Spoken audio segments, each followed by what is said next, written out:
G'day guys, it seems today every man, cat and their dog want to know what to do about worms, fleas and ticks, so here's my opinion on some of the most important information you need to know. Firstly, it's really important to note that parasites are attracted to a weakened immune system, which is kind of ironic when you consider that all the chemical products found in vet clinics, your local supermarket, in pet stores, well, they all carry poison and keep out of reach of children warnings. Now, I'm no scientist, but I'm pretty sure poisons don't do anything to help strengthen the immune system. But they do weaken the immune system. Yeah. No? You see, dogs in the wild would eat every 3 to 4 days if they were lucky, which is actually pretty cool because what they'd be doing involuntarily is being in a constant state of fasting, meaning that their bodies would constantly be primed for healing and detoxing. And when they finally caught food, they would gorge, they would stuff themselves, they would eat so much that the stomach acid was at its strongest, making an environment that's not very conducive to carrying parasites. At the very least, it helped to reduce the amount of parasites in the body. It's kind of a natural parasite prevention, without the chemicals. Isn't nature fascinating and we think we're so clever? So here's the problem today. We feed them too much, too often of the wrong foods, highly inflammatory foods, and the root of all disease is inflammation. Then we vaccinate, we over-vaccinate, we give them the chemical poisons. They're exposed to a bunch of things that we have no control of in the soil, in the air, in the water. And then we wonder why we're building ticking time bombs. So without meaning to, because we think we're doing all the right things, we are disrupting the digestive system, mucking around with our hormones and making them more susceptible to nasties and disease. So yes, taking all that into account, I do think that in today's day and age, dogs and cats do need herbal preventatives for parasites. The difference being that herbs also act as amazing cleansers. So you're basically getting a 2-in-1. You can't get that with chemicals. Now let's talk fleas. Does your dog or cat have fleas? Do you know anyone in civilization today where their dog or cat has died from fleas? Why are you giving a flea treatment if your animal does not have fleas? Is it because the vet said so? Or is it because that's the way it's just always been recommended and done? I'm of the opinion that fleas are something you worry about once they get them.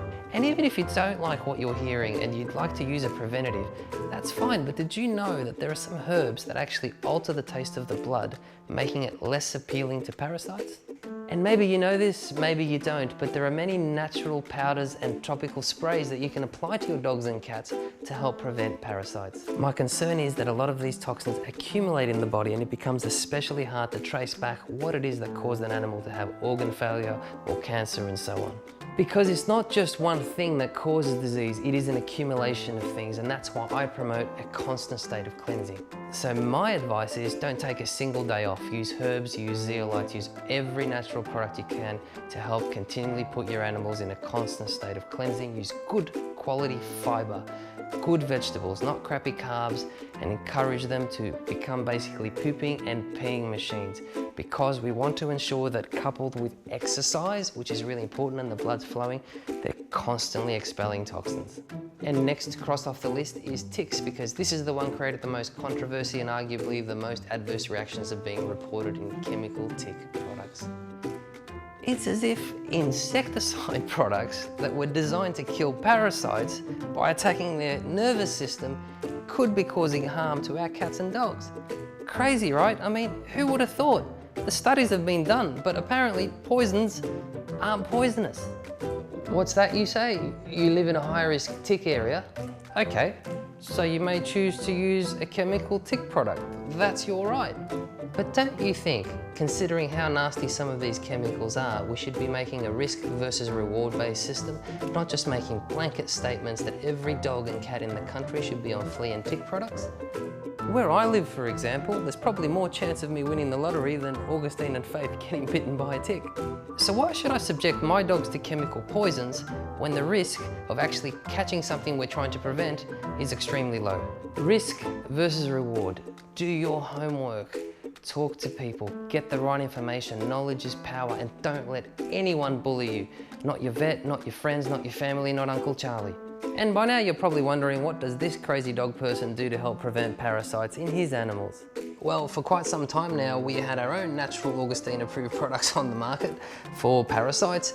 And thanks to a government department that likes to oversee labelling laws, we've had to, for the time being, remove any claims about parasites. And it's not just about us at Augustine Approved. This affects everybody in the natural industry. They're preventing us from doing what we love, and that is to help animals. And that's hurting animals. So why is this happening?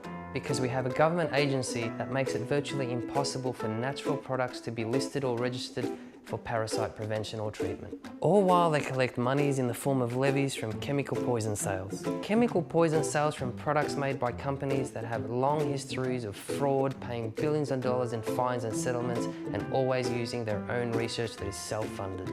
I don't know about you, but it sounds like I'm in the wrong industry. If I could sell poisons with lots of adverse reactions reported, and we have a government agency turning a blind eye essentially and stomping at any natural and safe alternatives, I'd have the perfect business model. Sure, if I went down that path, maybe I'd be lacking morals, but I'd also be a lot better off. Now here's the plot twist.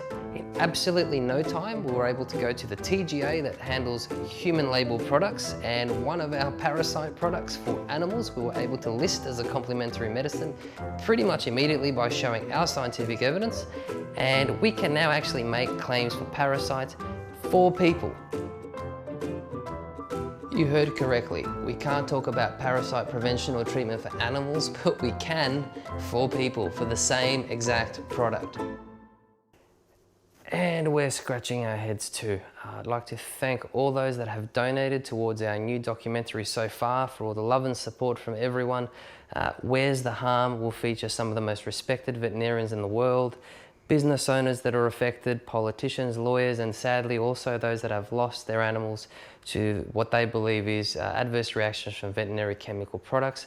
Again, thank you for the support. We can't thank you enough, and please get behind this cause. It's time to change ridiculous legislation.